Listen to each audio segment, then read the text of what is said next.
Hey y'all, welcome to the channel. Okay, so I did like a little poll and I was talking to a couple of my other homies and they wanted me to go and do like a sewing basics video. So in this video, I'm going to go and start talking about the parts of the machine and we're gonna break it down. Now, because y'all know my friends that know, they know I'm always on the go. So don't be surprised if you see me in a random spot and I pull this machine out and we get to talking about the components, girl, we got to make things work and work on everybody's timing. Amen. Teamwork made the dream work. So in the next part of the video, I'm going to go ahead and get started and I'm going to pull out, I'm going to use my SQ brother machine. We're going to get into that. Now, I chose to use that one first because I know for a fact I do have the manual and I'm pretty sure I can find it. So we're going to go through the manual and then we're going to demonstrate, well, we're going to show everything on the video. And then in my next video, we're going to actually be at the house, settled in, getting the video together. But here I am trying to make it work. Amen. All right, let's work. As promised, we here.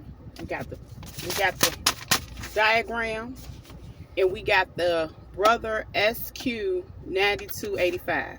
Okay, so we're gonna go through the components. The first one up here is the bobbin winder, and I'm gonna point that out. That's up here. Turn the camera around. The bobbin winder is up here. Make sure. Yeah. Hold on. Yeah. I think this fell off. Wait a minute. I think I knocked it off when I pulled it out the bag. Damn. I do got a piece that's missing that's probably not on this machine, but either way, we're gonna walk through it. So this is the winder. And the winder winds the thread onto the bobbin for use as you know, for the lower thread. So basically the bobbin is the little plastic piece that you'll see me a lot of times popping up here and pushing this into place, and when I wind it up, that's what that is. The bottom is the bottom thread. So when you're sewing, essentially it's gonna be the top thread and it's gonna be the bottom, and when it goes through, it basically feeds the threads together and, you know, creating, you know, binding the fabric to one another. That makes sense. The two pieces of fabric together, so it'll be a top layer and a bottom layer, you know, working. All right, so that's the winder. The winder basically, you know, turns it. All right, so number two, according to my paper, the upper tension control dial, and we're going to point that out. That is right here, the upper tension control dial. And see, you can just dial it and roll it with the numbers. Okay, that is basically the tension of the upper thread. That's the thread that's going to be at the top. So the tension is going to, you know, tension is kind of self-explanatory, but that controls the tension. 3, bobbin winding thread guide and the pre-tension disc. So basically it passed the thread under this thread guide and around the pre-tension disc when winding the bobbin thread. So normally when I have the bobbin up here, yeah, that's the diagram right there. So it's basically telling you how to put the bobbin through, and I'm gonna do that on another video, but that's just to explain that quick explanation of the you know, that one. So number 3, and normally this is the third part right here. This is where one of the areas that it go through when you winding the bobbin up. So that's that component. Number 4 is the thread take up lever. Number 4, let's see, number 4. Girl, and these letters are so small. So the lever is going to be in between here. So normally you see me moving it, that's the lever. That's the lever you're going to, you know, put your thread across or whatever like that. And that is called, again, the thread take up lever. All right. The thread cutter is number 5 on my list. I'm just talking about this machine right here. Every machine has their own manual. I couldn't find my manual, and remember, you can always find you one online and print it out. Now these words little, but we're gonna work through her. So the cutter, the thread cutter, basically you pass the thread through to thread the cut, pass through the thread cutter to cut them. And so basically in this little corner right here is that, and you pull it back here because the knife, the little cutting tool is back here. See that part? You lean it in there and just pop it right on out. So that's that part. So number 6 is the flatbed attachment with accessory compartment. I don't have that like right here, but if I had to explain it, that's the little part that I popped out. I took it out, and you can like open it, and you can put like your little sewing tools in there. And normally when you buy the machine new or used, depending on if they keep the accessories in there, it opens up pretty much. It's like a little compartment space, and you can just slide it back in, and it, it kind of camouflages with the machine. You really can't tell. And if I had to show you the piece, it would be like this right here, because that part will slide and come out like how this one came out. You can pop it back in. So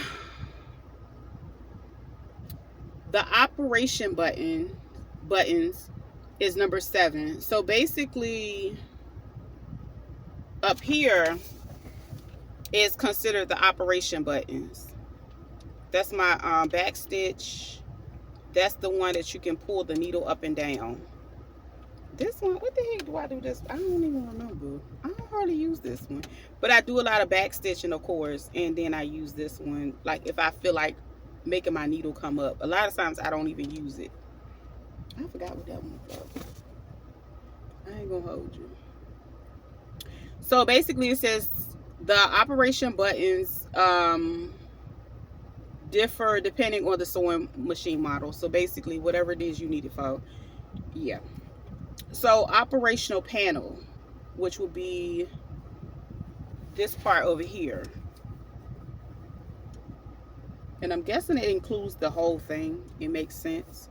So the operational panel, this is used to select the stitch, which this is where I use the you select my stitches, and specify the variety settings. So basically with this one, you can also like add letters, because this one is like a it's like a quilting one, so it has a little bit more accessories built into the machine.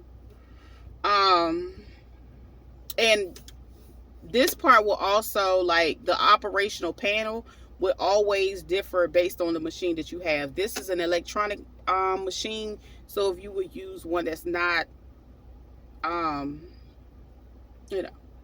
so on and so forth. So the spool pin, which is number 9 on the diagram. Let me see. Oh, these letters are... Oh yeah, my spool pin is gone. So basically, let me show you how it looks. On this machine, mine got popped off. So it's that long piece right there where you can actually put your spool up there, and then it's a thing where you can like the small spools of thread, you can slide it up there, and then it's like a little piece that'll hold it in place. So that's basically the spool pin. And it says this holds the spool of thread. Basically that's what that one is. And I'll probably show you on my other machine, because mine, I know I got it, but I haven't used it on this one in a while. The hand wheel, of course, is the side right here. The hand wheel is what you use to turn everything up and down. And let me read the definition of this. This is used to manually raise and lower the needle. See, I said turn up and down. See, that's why we're trying to stick to the facts on the paper. Yes. So number 11 is an air vent. This vent allows the air surrounding the motor to circulate. Do not cover the air vent while sewing, while the machine is being used. So this is the air vent for this machine right here. So that is what you do not want to cover while you're sewing, because you don't want it to overheat and stuff like that. Boom. The main power and sewing light switch. You can turn the main power and sewing light switch on and off. So for this machine, it's basically this switch right here. Okay. And with that, it'll turn it on. It's like a little light that'll illuminate at the bottom so you can see when you're sewing also. Excuse me. Number 13 is the jack socket connector. Insert the plug on the power supply cord into the jack and of course the wall. So this is the side that you can plug that in. I have it in here. So basically this is the one that I will plug up in the back. That's gonna be for the pedal. I think I'm skipping a step on that one, but this is the one that we were just talking about. So you would take this one and plug it in here, and that's how mine is going to turn on. This is the actual power supply. And so the one that I was just talking about, and I might be skipping a step, and that's fine. This is the one that actually plugs to the back. And all machines aren't made the same, but I'm just giving you you know, so you can see how you would set it up and turn it on and stuff. And yes, I'm out in nature. Look at all the woods and trees. Ain't it beautiful? Yes, this thing. Okay, let's keep going, because this video gonna be long. Oh my god. Okay, so the foot controller, that's the one I just showed you. The one that I plugged into the back, it goes with that. So the black goes into the wall, the other one goes in the back, and that's for the foot controller. The foot controller, you can use this to control the sewing speed and to start and stop sewing. So you're gonna have to be able to coordinate with this. All right. So the foot controller jack socket, you plug into the foot control plug, and I showed that in the back. The feed dog position lever, uses the feed dog position lever to lower the feed dogs, and that is number 16. Can I see it? That's in the back. That's back here, and it could be, you know, pushed from side to side. That's how you would control that part. The presser foot level, this is used to raise and lower the presser foot, and that is right here also. So like when the machine is turned towards you, this is how you would drop it. Oh, let me put my hand on this side, and you can raise it up. Is it dropping? Well, I ain't used this in a while, so my thing ain't connected, but it will go up and down. It's going up and down. I just don't have my attachments up here. That's all.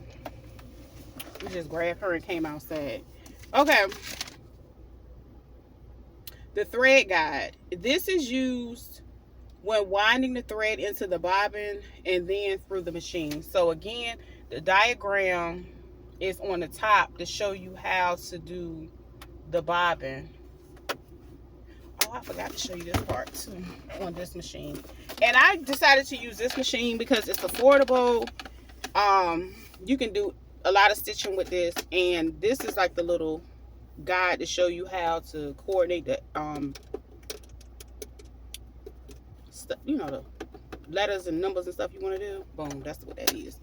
But what else? Oh, the thread guide is basically how to thread everything when winding the bobbin. So at the top, again, I showed you the diagram of how to do the bobbin.